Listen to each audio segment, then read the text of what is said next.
Okay, pretty sure this is live. I have the, since I'm not streaming from YouTube, I don't have the, I believe I don't have the little fucking chat thing going that you get on the YouTube page, so. And of course the comments are destroyed thanks to fucking Google. So that's bullshit.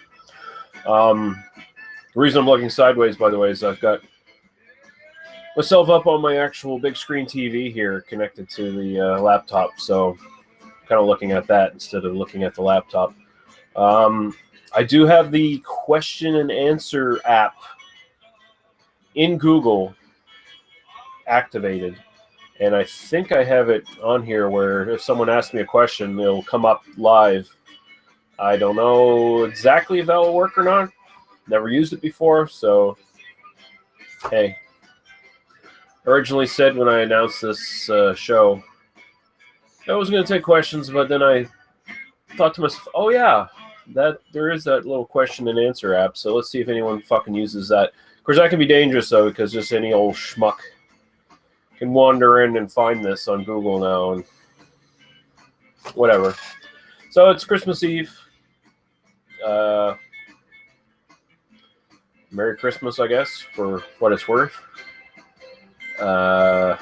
Whatever it is you celebrate, happy holidays, whatever the fuck. Don't really care. It's a good time to get together with the family and stuff, but it's not like you need an excuse to do it. But we seem to trick ourselves into doing that anyway, don't we? Yeah. It's not like Thanksgiving where you get together with family and you hate them all. Or maybe it is, I don't know. Depends on the family. First thing I want to show, I got a beer mail today, and it is the Secret Santa one that I was supposed to get. The Albino Rhino Secret Santa beer mail thing that we all did, or a lot of us did anyway. There was some question of whether my package was ever going to show up, so a makeup package was sent to me by Ed. And he sent me a joke package, and he also sent me, apparently, the real package, which is in the mail and should probably arrive in the next little while, probably in the new year. But I actually did get the beer mail package that I was supposed to get, so that's really cool. Big thanks to Jay Gibson. I don't know who they are. I've never talked to them or met them before, as far as I know, but yeah, that was the name on the package, so that was my Secret Santa. So thank you to him. And I'll just show the beers real quick. They look very interesting. I posted a picture on the Albino Rhinos Facebook group where we're all posting pictures of the Secret Santa beer mails we got. And from what I understand, Jordan, reviewing Under Influence, made a comment under the picture I posted saying that all these beers are pretty excellent, so I'm in for a good time, apparently. So the first one we have here is Spinnaker's, I guess. Spinnaker's November. Ah, I see what the Munich Lager. Okay. So is this see where this is from. It's Victoria, BC. I think these are all from Victoria, BC. Brewing since '84, it says. I guess it was bottled on the 1st of November. It's 5.5% alcohol by volume, so we'll just put it on here so you can see it. There you go. Traditional German lager, brewed of Pilsner, Munich, and Vienna malts. It's got a little scale on here for how dark it is, how malty it is, how hoppy it is. And they say it's real clean ale, aquifer water, barley hops, and yeast. That's very cool. November. I assume there must be a some sort of linguistic joke or something going on there. Some sort of play on words other than just it's brewed and released in November, but well, maybe not. Maybe not. They say it's a Marzen, so essentially Oktoberfest here. So this might be a seasonal, but very cool. Thank you very much. Put that down there. Doesn't seem like I got anyone watching yet. Next one is White Bark Wit Beer from Driftwood Brewery. Awesome. I think I've had a couple things from Driftwood already. I think I did. I can't remember. Just so many beers. 5% alcohol by volume. These guys are also from Victoria, of course. The bridge between the succulent interior of a citrus fruit and the bitter oil that protects it. Is it the pith, the white bark that marries the two? Okay, I fucked that up. Reading comprehension is this shit tonight. Perfect harmony of citric bitterness, fragrance, coriander, blah, blah, blah.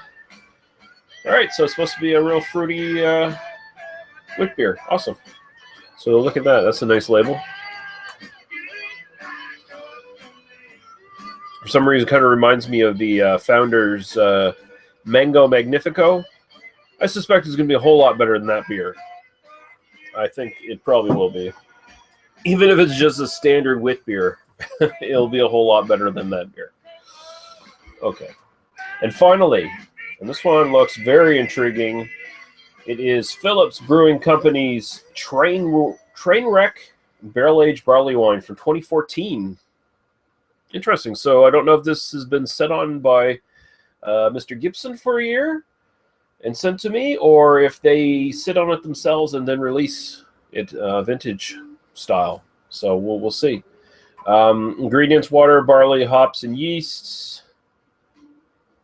Extra strong beer, 10% alcohol by volume. So Phillips Brewing Company.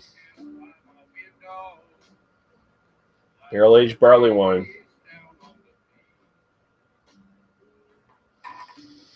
I assume just traditional, probably just virgin oak barrels, I guess. Probably nothing even, there's probably nothing been in it. Otherwise, they would have made some sort of note of that, I assume. But cool. Very awesome. Thank you very much, Mr. Gibson. I'm looking forward to getting into those. I'm getting a very nice Christmas present beer-wise here, really. I got the stuff from Nick that I'm going to be reviewing here tonight. I got that the two makeup packages from Ed that and now it turns out he probably didn't have to send, but I'm not sending them back. So fuck yeah. Right on. So yeah, let's get into this Petit Sault stuff that Nick sent me. And what are we going to start with? I guess we'll start with the one that's probably going to not wreck my palate, so I can just move up in intensity, I guess, and won't have to worry too much about rinsing my palate or whatever horse shit. I've got 4 glasses here, so I don't have to go get up and wash out the glass every time either. And of course, I don't think I'm gonna drink every beer all the way through and then start reviewing the next one either, because I don't want this show to go on for 4 hours. Or I don't want it to go on for an hour and get really drunk really quick either. So yeah, so we'll get Flying Monkey's glass that Rhino sent me a little while back. And this is the one, yeah, so this is the La Kedgwick Pilsner. All right, and it is 5% alcohol by volume. It says a lightly hopped European style lager that is as crisp as the early morning rise of an Atlantic salmon, as cool as the Kedgwick River's rapids, and as clear as the moon over the forks. Ingredients: water, malted barley, hops, and yeast. IBUs are 31, so it's got a little bit of a kick to it for a lager. 5% alcohol by volume. There you go. And if you don't know Petit Sault, if you're just stumbling into this, Petit Sault, all these beers, Petit Sault is from New Brunswick. A little craft brewery from New Brunswick. So, and these were all sent to me by Nick. Maxwell Star's beer reviews. If you're not subscribed to him, go and do so because he's very good. And he's a nice guy.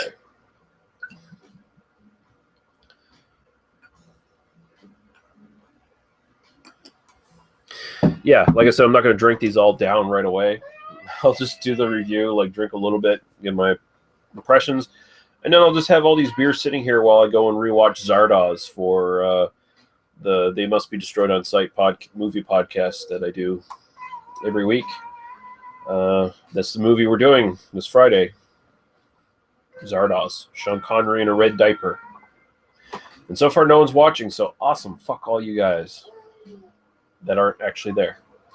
All right, so is that just chill haze? Yeah, I think it's pretty well filled. There might be a little bit of... I think it's just chill haze. I think it is. Looks like it might be a little cloudy, but I don't know. Some nice little bubbles going up there. Can't really see the head because I didn't pour enough on the glass there. But oh well, yeah, you can get it right there. And yeah,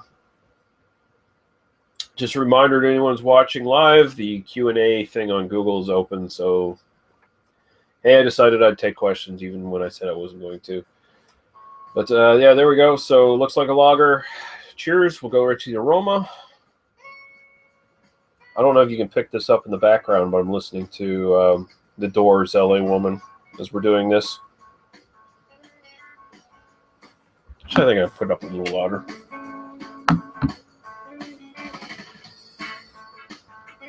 Probably not even coming up, but whatever. All right. Nice and grassy. Very grassy, actually. Very grassy, a little bit of sweetness, kind of a slight bubblegummy quality to it. Grassy, grainy. Smells nice. Doesn't smell like cheap macro shit. Smells like a really freshly brewed lager. And definitely within the sort of European style thing, you're getting a much more grassy quality. Maybe a little bit of slight earthiness in the background. And we have a question.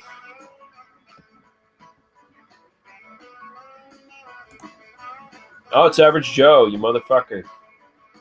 Says, how shitty are these beers? Thanks, Nick. And The Doors is coming through nicely. All right, awesome. All right, so we'll go right to the taste here.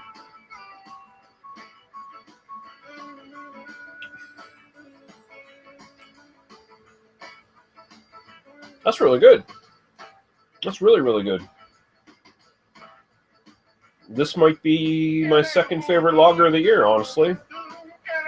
It might actually have to go into my my honorable mentions or something like that when we do our top 10 lists next week on BDU.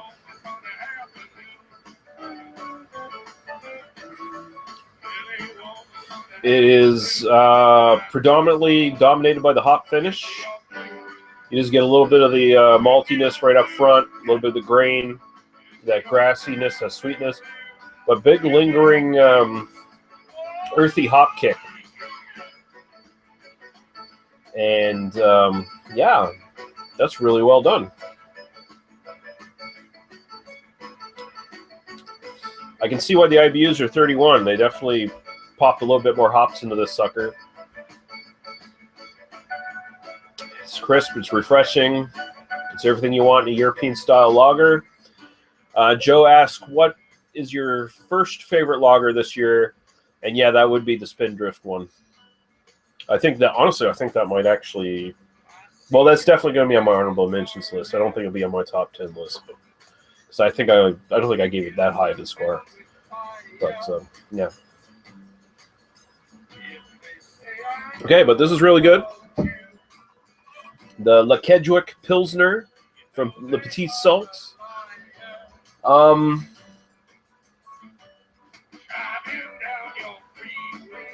3.75 I'll go. It's pretty damn good. I think maybe the hop finish on it would be determined after a while. It is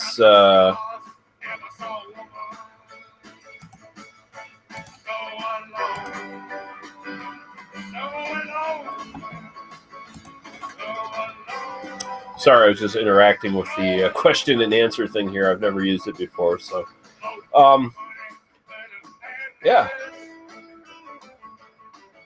375 out of 5. The lingering bitterness on this one, as much as I like the sort of earthy, dirty stuff going on,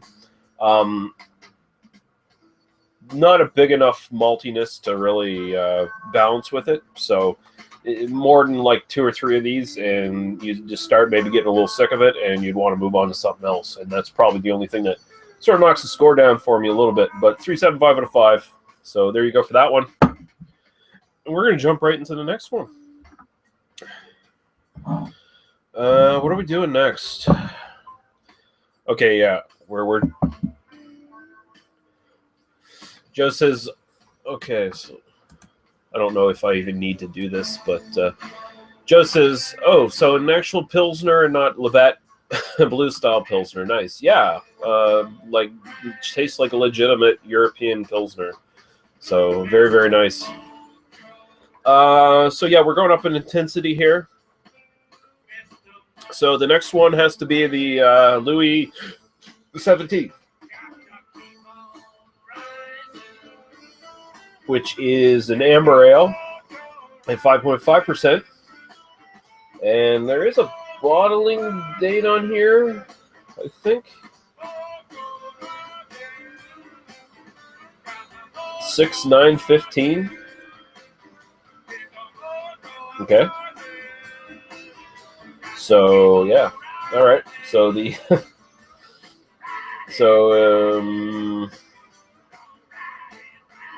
June 9th, I assume it's either June 9th or September 6th, whichever way they do their date. But it shouldn't really affect this. It's it's an amber ale. It says little red-headed Benoni Nadeau of Saint Hilary had a strange accent, and he came here under mysterious conditions. No wonder he may have been Louis XVII, the little runaway king that the French had lost in the late 1800s. We raise a glass to our royally good amber ale to this most unique adopted son. Well, you don't really know if it was him. It's fucking ridiculous.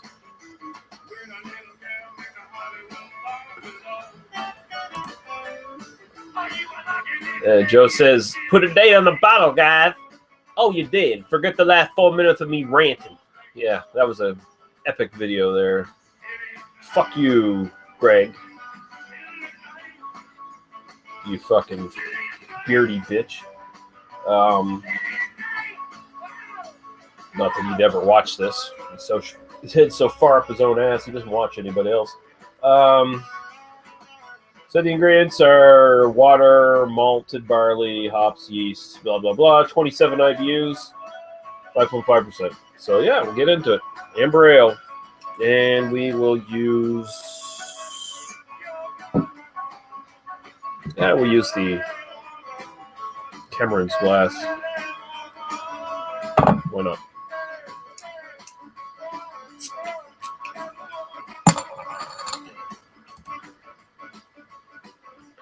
I see. This is just if you get a lot of questions, you can erase them from your queue as you go to keep track of them. I assume that's what that's for.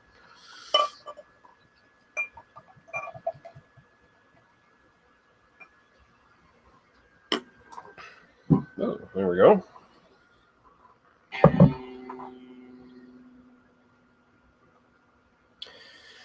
It's pretty red. Deep, dark, ruby red. It looks very nice. That's like fucking near barley wine color or some shit, man. Like this, it's getting really, really dank and dark on the scale there. But, yeah. Pretty looking mirror. With the aroma.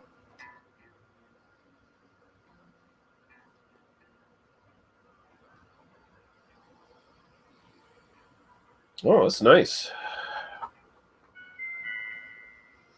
It does have the standard sort of red ale quality with the sort of caramelly, toffee, big time malty sweetness coming up. But it's almost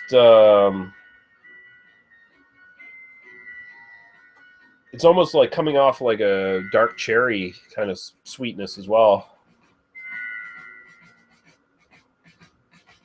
So I wouldn't, I'm not gonna go nuts and say fucking barley wine, but it kind of is something that reminds me of maybe some wee heavies and stuff like that, where some of those sweeter notes get like really fruity sweet.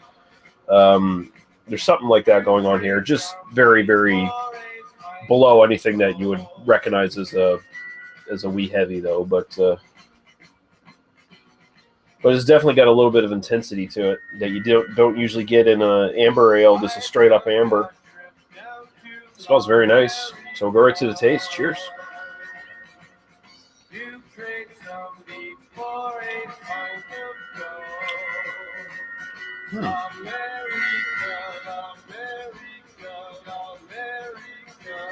So this is kind of refreshing. Just been bombarded in the last couple of years or so by really hoppy amber ales. Ones that, where they're so hoppy they try to pass them off as red IPAs or whatever that bullshit style is. I don't even think it's a recognized style. I don't know if it is, but maybe I'll have to ask Tanya Muskoki or whatever the fuck her name is. Yeah, it's more straight up standard red ale, amber ale. What you're looking for in them, the hops are not like you're not getting those sort of IPA hops. You're not getting like fucking citrusy, fucking mango tropical bomb shit that's trying to balance out with the big deep maltiness. You're just getting the earthy hops, and there's a little bit of earthy hop finish there, but it's much more about the malt character. It's very nice and sweet, not cloying. It's got a little bit of a dark fruit kind of quality to it in its sweetness. So there's a little bit more character depth than your standard caramel malt. Let's see what Joe says here. He says, not recognized by BJCP, but Hell's Doppelbox. Let me pull out my handbook real quick. Yeah. Oh, shit. Yeah, but this smells really good and tastes really good, man. Damn. Body on it is upper medium. So just really nice malty beer. And that hop finish is slightly earthy, slightly drying, but not intrusive. It helps showcase the maltiness quite well. So very simple, very well done. And damn, I really like it. Get the bottle here. The Louis XVII. That's excellent. That's actually quite excellent. And this is something to look for if you're looking for just your standard traditional kind of red ale, not your new hopped up super red ales that everyone's doing now. This is much more just basic red ale, but done very well. So there you go. That's going to be, I'm going to go 4.25 out of 5 on that one. That's very, very nice. Very well done. So there you go. Thank you, Nick. And I guess we'll jump into the next one.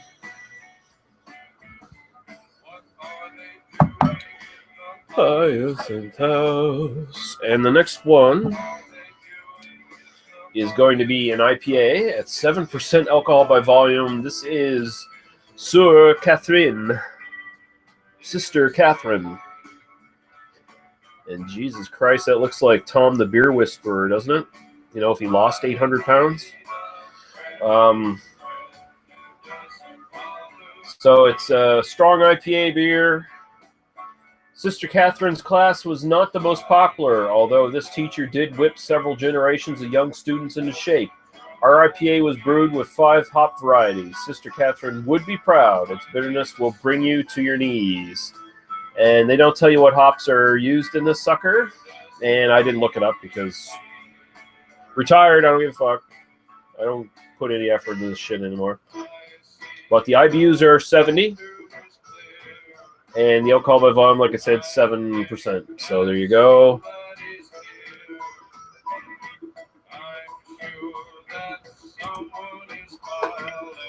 And Joe says, it's excellent, but is it most excellent?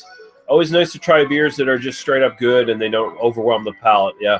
I don't know if it's most excellent. I don't know if you would get an A on the Cajun scale, but very, very good. Like, just, I mean, you know me, I prefer sort of simple kind of pub beer kind of stuff for the most part anyway. So that Louis XVII really fits that bill. Like, that's a beer that has enough bold flavor to its maltiness that you could kind of sit back and savor it almost, even though the alcohol isn't really indicative of that, you know. But at the same time, it's one you could just straight up jump into a nice big plate of fish and chips with too. Very versatile, I'd say, honestly. But yeah, we'll get into this IPA now, the Beer Whisperer and Drag thing here. So that's right. I'm just taking shots at everybody tonight, by the way. You know, well, why not?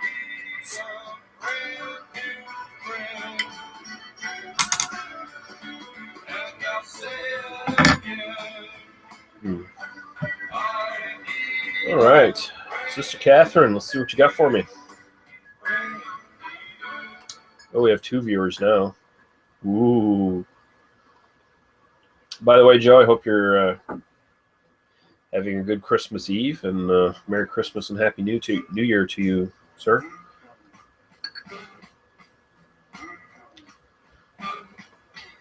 All right, wow, that's...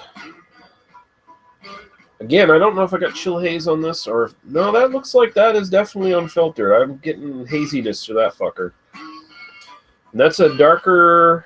A little bit darker than usual IPA. There's a little bit more going on there. Of course, that's probably partly the haze in the sucker, but very nice, deep amber color there. Looks really good. That head is great. Of course, the Sam Adams glass is definitely helping the fuck out of that, but it looks really impressive.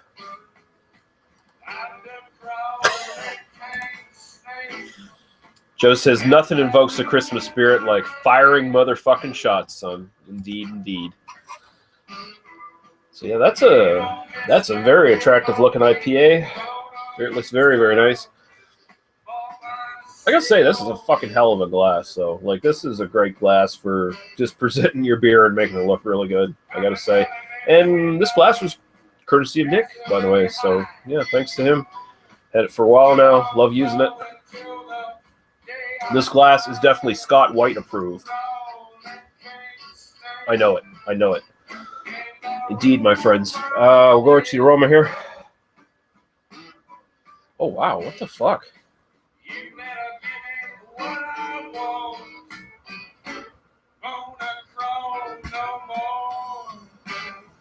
Weird.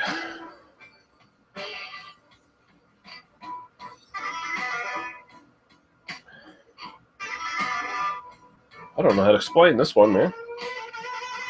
I'm assuming there's like the maltiness in this is interacting with the hops, but very sweet, candy-ish kind of, I guess, malt, and you got hops around it. The hops coming off as pine, I think.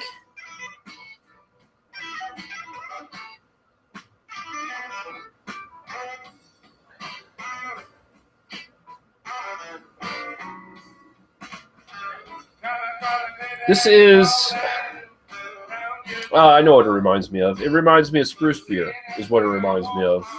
It's got that sort of piney, sprucey sort of hop character going on, but it's a little muted in the background, and you're getting, I guess, I assume you're getting the maltiness coming out, and it's almost a molasses kind of maltiness coming up. It smells very nice. It definitely smells different than a lot of IPAs out there. It's actually kind of unique to get an IPA that has a lot of malt coming out, but at the same time, it's not burying the hops, you know? And let's see what Joe said here. He's got 2 different questions, or, well, comments. He says, Merry Christmas to you and your family too, Lee. Having a nice, relaxing night. And I agree people can shit on Samuel Adams in general, but they still make good beer in that glass, while maybe not a Z-stem. is damn nice to use. I don't know what these Z stems are. Perhaps you're referring to a Z stem, perhaps. I don't know. And he says, you don't know how to explain that one? Does it smell like hop oil and maybe some barley malt? I don't think it smells like hop oil, because everyone knows what hop oil smells like, and it definitely doesn't smell like hop oil. So there you go. But yeah, we'll get right to the taste. Cheers.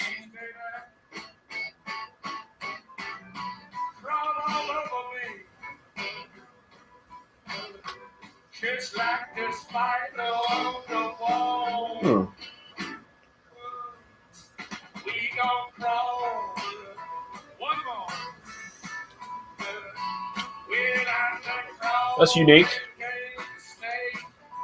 It's actually pretty bracing. They weren't lying on the bottle here. Its bitterness will bring you to your knees. It is. This is a 70 IBU beer that gives you the full 70 IBUs, I guess, is the best way to put it. It is totally dominated by the hop bitterness. For the most part, you get a little bit of the malt up front. This kind of sweet caramel thing quickly disappears. And it jumps to this earthy, almost like rind of grapefruit kind of thing going on. But just intense bitterness just jumps right out at you, still lingering in the back of my mouth. This is definitely for people who like their IPAs just like really bracing and slappy in the face kind of shit. Yeah. There's not a lot of flavor going on in the actual taste, unfortunately.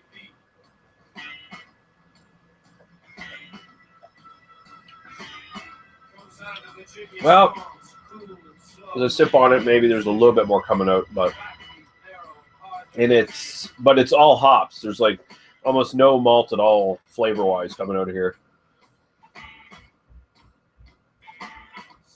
It is grapefruity. Yeah, pretty much just grapefruit, straight up grapefruit. So it's very one-dimensional in the actual flavor. But if you're looking for an IPA that can just, smack you right in the face and doesn't really have all these complex shit going on that you gotta consider and think about and ponder, then this is pretty well done. But I think overall, for me personally, this is probably the most disappointing of the Petit Sault I've had in this session so far.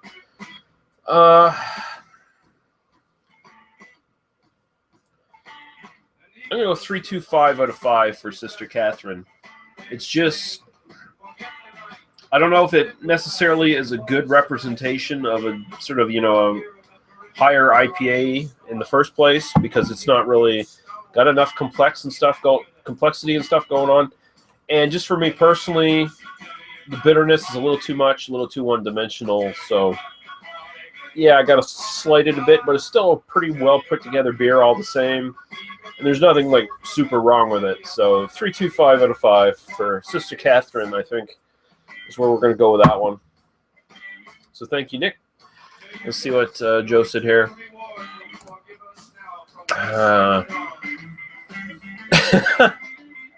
He says, after the first sip, it looked like you were going to vomit. So naturally, this one is getting a most excellent rating, right?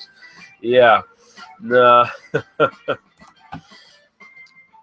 I wish I had extra bottles, though. I could do like 3 or 4 examinations of it in a row and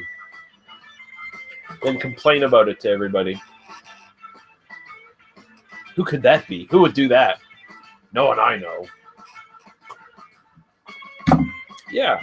So now we're going to jump into the final Petit Sault beer. I got my trusty snifter here. And this is the most interesting one to me, the one I really want to get into. I said I was going to do research on it in the unboxing video, but I never did. This is the La Buc de Juve. La Buc de Juve, I guess, something along those lines. It looks like a jackalope, right? For a while, I was thinking it was maybe a deer with horns. But the ears looked a little too big. So I'm assuming it's like a a rabbit with horns. So that makes it basically a French-Canadian jackalope, I assume. New Brunswick jackalope. It's a dark, strong ale. It's 7.3% alcohol by volume. And it says, sometimes seen in the Madawaska forests, the elusive Buck de Juve is known for its uncanny ability to mimic the sounds of the woodsman and for its love of beer. This festive, strong ale has all the elements much loved by our elusive creature. He might show up on your doorstep. Well, if you drink enough of this shit, you'll probably see anything on your fucking doorstep. Water, barley, yeast, mythical spices. I don't know what mythical spices are. What the fuck does that even mean? I don't know. See what Joe says here. Busting out the snifter, shit is about to get real. Indeed it is, sir. Indeed it is. Mythical spices. What is that, like frankincense and myrrh or some bullshit? I don't fucking know. Like I said, I didn't look up what spices are actually in this. See if I can determine it as I actually... Joe says, a French-Canadian jackalope. It does look like Guy designed the label. Yeah, it does. Well, yeah, sort of. It doesn't quite look like a baby fetus. That's supposed to be a rhino's head, but, you know. I felt bad giving him shit for that. But it looked like a baby fetus to me. That's all I'm saying. It didn't look like a rhino to me.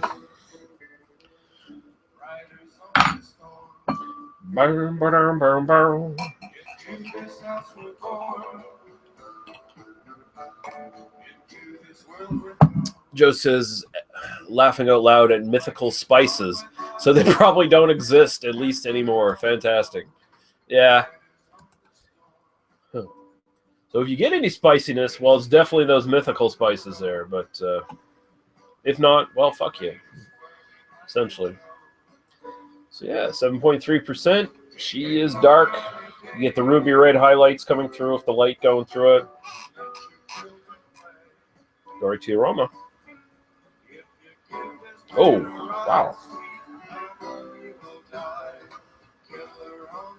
That is definitely spicy, man.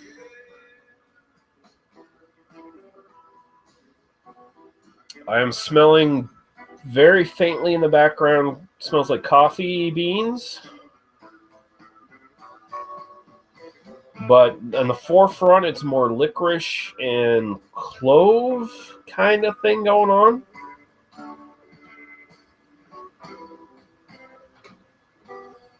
Yeah, wow. That is unique.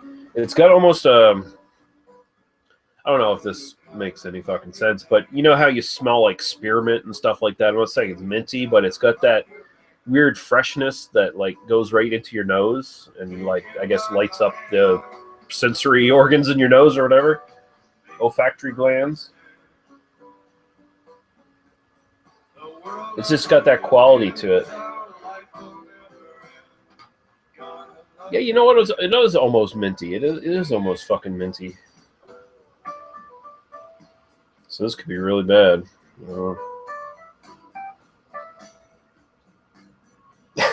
Just says minty. I see Scott behind you smiling. Fuck you.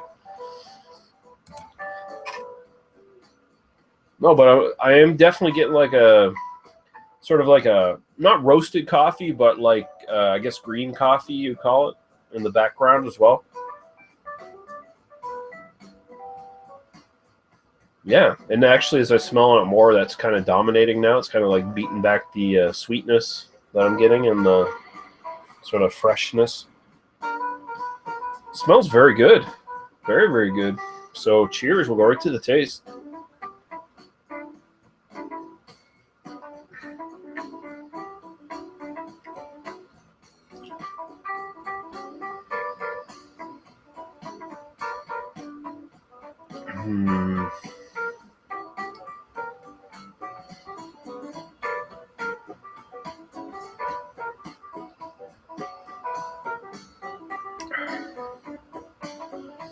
Lower medium body to it.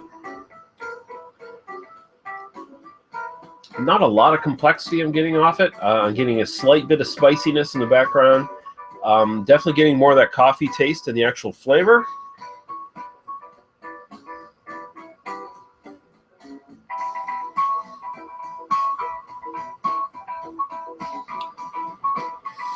I'm definitely getting like a subdued kind of licorice taste to it, which I'm thankful for because I fucking hate licorice, and if it was this full-on licorice, I probably wouldn't like this as much. Maybe they got anise in this or whatever, to some degree. It seems like I'm getting a little bit of that and a little bit of cloviness. See what Joe says here. Yeah, I sometimes get a minty vibe from certain mixture of different spices. It's happened a few times when drinking pumpkin beers and winter warmers. Yeah. That's sort of the same thing I'm getting here. I think this would classify as a winter warmer. Just for the slight spiciness. I'm not really getting much alcohol warmth or anything like that, but the coffee taste in this is I guess it's akin to actually, you know what it reminds me of? It reminds me of a dumbed down version of the Bose Coffee Amber or whatever the fuck it was, the one with the Yeti on the bottle. It's got that same sort of coffee taste to it, just a little bit more subdued. And then, of course, the spices are coming out on this and mixing with it.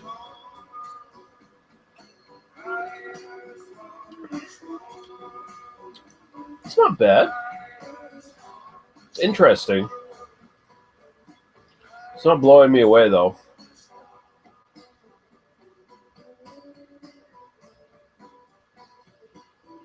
And all these beers I had them at, they were at cellar temperature, or even maybe slightly above. So I'm definitely generally getting the full flavor out of all these as I did them. It's good, though. It's very nice. Kind of simplistic compared to what I was kind of expecting out of it. But, where would I sit this at? There's enough going on that I think I could give it a high enough score. I'm going to say about 3.75 out of 5 for that one as well. So I guess that's in a tie with the Lekedgewick Pilsner, I guess. Yeah. So I think the best one, so we'll just finish off here with this. The Le Buc de Jouve, or whatever it is, that's going to get a 3.75 out of 5. It's very interesting. I guess it's kind of almost like a light winter warmer to some extent. And out of all the ones that we've done tonight, the clear winner is actually the Louis XVII, which is just a really nice standard amber ale. And let's see what Joe said here. He says Bose Winter Brewed. Yeah, Winter Brewed. There we go. Is the one you're thinking about. That's pretty damn solid, but if this is a bit more subdued, I can see why you don't think it's all that great. That one wasn't pungent to begin with. Yeah, that's the thing, eh? The Winter Brewed was pretty mild with its coffee, and this one is definitely more mild, and the spices are a little bit more big on it, but at the same time, there's not a lot going on complexity-wise with the flavor, so it's not enough to make me go, oh, super exciting, I'm going to give it like a fucking 4 or 4.5 or some shit. It just sits at 3.75. It's just, definitely above average and interesting, but yeah, that's where it is. But so Louis XVII was the best one, and I guess we'll just final little recap here. The Lekedgewick Pilsner, I had that at a I'm forgetting my fucking scores now. Was this not a 3.75? I think that was a 3.75 out of 5. The Petit Sault Louis XVII, that was a 4.25 out of 5, I believe I gave it. This is really professional. This is so super fucking professional. The Sur Catherine with a 325 out of 5. And finally, 375 out of 5 for Le Buc Juve. So there you go. Again, big thanks to Nick. I really appreciated getting these. It was this kind of surprise package from him, so it was really nice. I'll have to get him back something in the new year.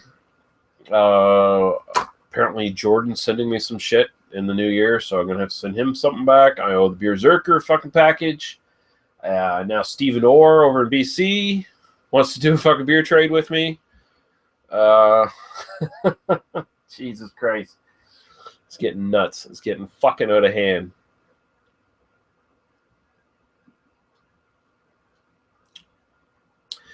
And let's see what Joe says. He says, almost seemed like a pretty good bruise overall. One slightly disappointing, one damn good, two solid. I think your ratings went 375, 425, 325, 375 in that order. Okay. That sounds about right. I'll trust you, Joe.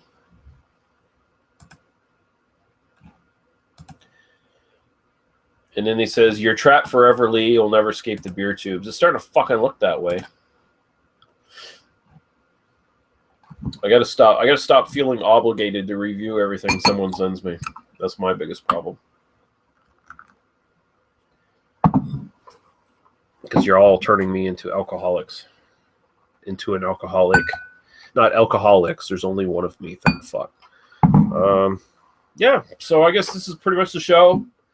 Actually got some viewers. I got Joe actually asking questions on the Google question app thing. So that's pretty cool, I guess. And yeah, I guess we went, what, maybe about an hour? I don't know. I can't remember when it started. Maybe 40 minutes. Maybe it was. I don't know. But yeah, I think I'm going to close it up. Thanks to everyone who was actually watching. Thank you, Joe, for the questions and comments. And yeah, Merry Christmas to everybody. Happy New Year. All that good bullshit. We'll see what happens with the channel in the new year. We'll see how many beer reviews I end up doing. Definitely slow down. Semi-retirement, whatever. Fuck. Bullshit. But yeah. That's where it sits. I'm done with this shit for the night, and I'm going to go off and do something else.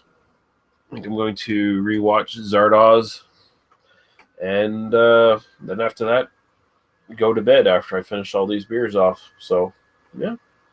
Good night, guys. We'll see you later. Bye-bye.